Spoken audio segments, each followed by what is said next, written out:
Tira din naman tayo sa TV wall mount bracket installation ngayong araw na ito. Meron tayo 4 na customer ngayong araw sa TV wall mount bracket installation, first installation TV dito sa Linmar Condo sa Obrero ng Davao City. Ito nga pala ay isang TCL 43 inches, naka-wall mount na itong TV nila. Ang gusto lang nila sir, papalitan itong bracket nila ng full motion, para kung kumakain sila pwede nila i-side view ang TV, at ang gusto ni sir same height pa din ng TV pagka-install dito.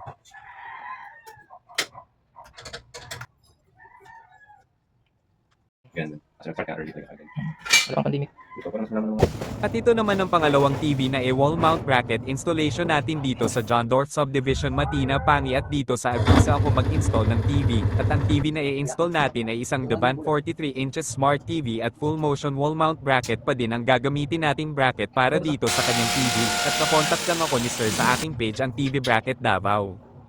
Kaya ito ang pinili ni sir na bracket para dito sa kanyang TV, para daw pwede siya mailagay sa corner ang TV, at para din nakapwisto siya kapag nasa bed na sila manood ng TV. Dito na side sa kanyang wall, sobrang tigas talaga ang kanyang wall, lahat ng binutasan ko tumama lahat sa metal. Pwede no?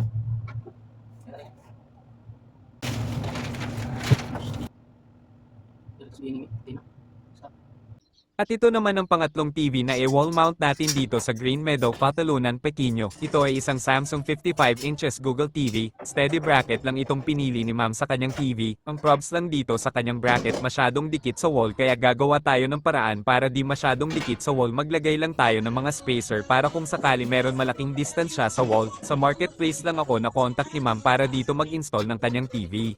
Ako kayo mga bata, magbilang mo. Ano kayo sa...